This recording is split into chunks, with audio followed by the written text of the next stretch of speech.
नमस्कार, आप देख रहे हैं आज का उत्तराखंड और मैं हूं आपके साथ सरिता तिवारी। आज हम बात करने वाले हैं धामी सरकार के उस फैसले को लेकर जिसमें मदरसों को अब आधुनिक बनाया जाएगा। दरअसल उत्तराखंड के मदरसों में पढ़ाई को लेकर राज्य सरकार के द्वारा कुछ तब्दीलियां यहां पर की गई हैं, जिसमें मदरसों में यूनिफॉर्म से लेकर पाठ्यक्रम में बदलाव शामिल है। राज्य वक्फ बोर्ड के तहत आने वाले मदरसों में अगले शिक्षा सत्र यानी सेशन से एनसीईआरटी पाठ्यक्रम और ड्रेस कोड लागू किया जाएगा।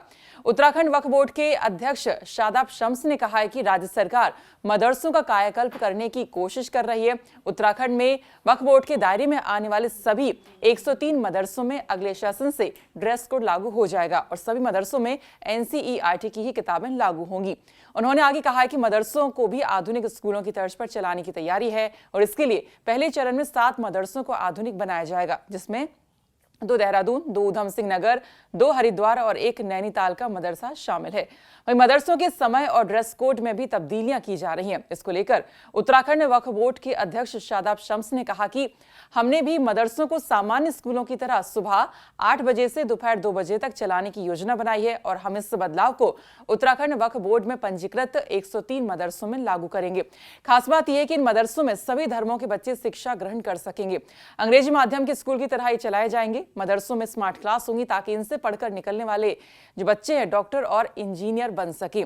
वहीं इस पर लोगों और मौलानाओं की प्रतिक्रियाओं पर शादाब शम्स ने क्या कहा, आइए सुनिए। जो विरोध करने वाले लोग हैं वो विरोध करेंगे। अब समाज को तय करना है, मुस्लिम समाज को तय करना है कि वो किसके साथ जाएगा। वो हमारे साथ जाएगा, वो देश को मजबूत करने के साथ जाएगा, वो गरीब बच्चों को इंग्लिश मीडियम की अच्छी एजुकेशन के साथ जाएगा, मोदी जी के उस सपने के साथ जाएगा जिसमें मोदी जी ने कहा मैं बच्चों के एक हाथ में कुरान और एक हाथ में लैपटॉप देखना चाहता हूं। वो मेरे धामी जी के मॉडल मदरसे के साथ जाएगा या वो इन उलेमा सू के साथ जाएगा। अब ये देखने वाली बात होगी। मुझे पूरा विश्वास है देवभूमि उत्तराखंड हिमालय से जब जब जो बात निकली है वो कन्याकुमारी तक पहुंची है और यहां से ये बात निकल गई है कि कुछ भी हो जाए अब हम अपने बच्चों को पढ़ाना चाहते हैं। मुस्लिम समाज अब अपने बच्चों को अच्छी तालीम देना चाहता है। उसके बीच में जो आएगा अब मुस्लिम समाज स्वयं उसका जवाब देगा। उत्तराखंड में वक्फ बोर्ड के तहत आने वाले मदरसों में अब मॉडर्नाइजेशन यानी आधुनिकीकरण करवाया जाएगा, लेकिन इस फैसले से मदरसों के मौलाना खुश नजर नहीं आ रहे।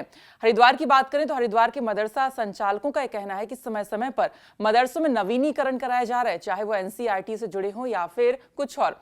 हरिद्वार के ज्वालापुर स्थित मदरसा के प्रबंधक मौलाना आरिफ ने कहा है कि अक्सर मदरसों की छवि को बिगाड़ने का कार्य किया जाता है, लेकिन इसके विपरीत मदरसों के द्वारा इंग्लिश, विज्ञान सहित मैथमेटिक्स की तालीम बच्चों को दी जाती है ताकि आने वाले समय में बच्चे अपने भविष्य का खुद फैसला ले सके। मदरसे में ड्रेस कोड के फैसले को उन्होंने सही बताते हुए कहा है कि मदरसे में पहले से ड्रेस कोड का नियम कायम है। की बात है जो फालतू ये यहाँ इस मुल्क के अंदर यही तो सबसे बड़ा रोना है। यहाँ सियासत करने वाले खामखागी बिना बात के वो ज़्यादा है, काम कम करते हैं, बकवासबाजी ज़्यादा करते हैं। मदरसों की पोजीशन को मजरूह करने के लिए बकवासबाजी की जाती है। मदरसे हैं ये, इनमें ऐसा हो रहा वैसा हो रहा। तो ड्रेस तो हमारे मदरसे में देख रहे हैं आप, सब सफ़ेद बच्चों फिर रहे हैं। देखिए ज़रा, देखिए आप, सफ़ेद बच्चा, आप नीचे जाइए, लड़कियों का सबका ड्रेस है, तो उसमें क्या दिक्कत है। ये कोई चीज़ बुरी नहीं है अगर ड्रेस कोड आती है। मतलब बच्चे जो है अपने मदरसे वाले जो है अपना यूनिफॉर्म बच्चों का पहनने का मुतय्यन करते हैं, तो उसमें उससे क्या फ़र्क पड़ता है। कुछ नहीं, ड्रेस कोड यानी पहनने का कपड़े ही, उसी के बारे में तो आप सवाल कर रहे हैं ना, तो उससे हमें क्या दिक्कत है। कोई दिक्कत नहीं है।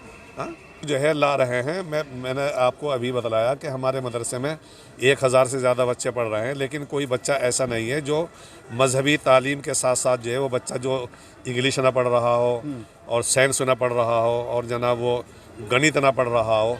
सारे मज़ामीन जो है जो वो हिंदी से मुताल्लिक़ है वो सारे बच्चों को पढ़ाए जा रहे हैं यहाँ से। अल्लाह का फजल करम है।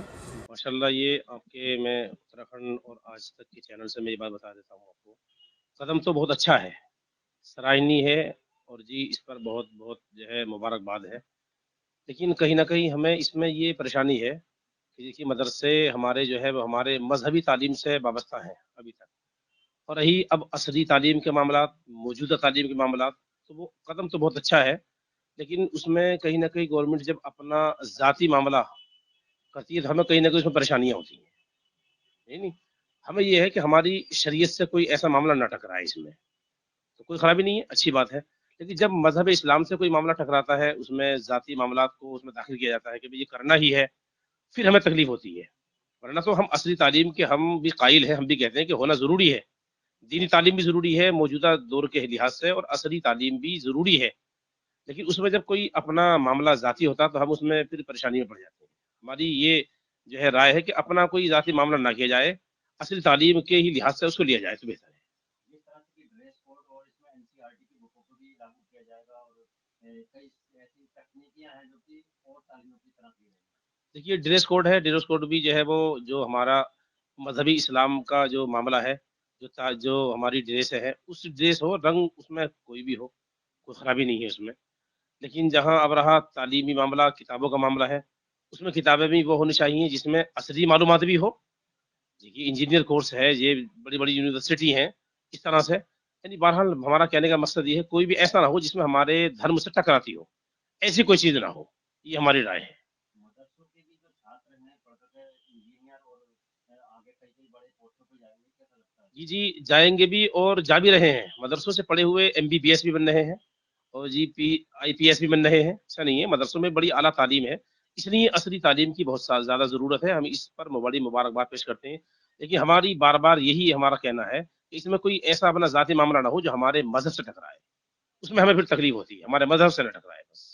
तो यहाँ पर आप देख रहे हैं कि तमाम जो मौलाना है, कोई यहाँ पर पक्ष में है तो कोई इस फैसले के पक्ष में नजर नहीं आ रहा है। शादाब शम्स से भी हमने बातचीत की तो उनका भी यहाँ पर यही कहना था कि कई सारे इसके पक्ष में, कई सारे इसके पक्ष में नहीं है, लेकिन कहीं ना कहीं बच्चों के भविष्य के लिए ये आधुनिकीकरण यहाँ पर जरूरी है। सरकार के इस फैसले को लेकर आपका क्या कुछ कहना है, कॉमेंट करके जरूर बताइए। तो फिलहाल आज का उत्तराखंड में इतना ही। बाकी खबरों के लिए आप देखते रहिए उत्तराखंड तक। नमस्कार।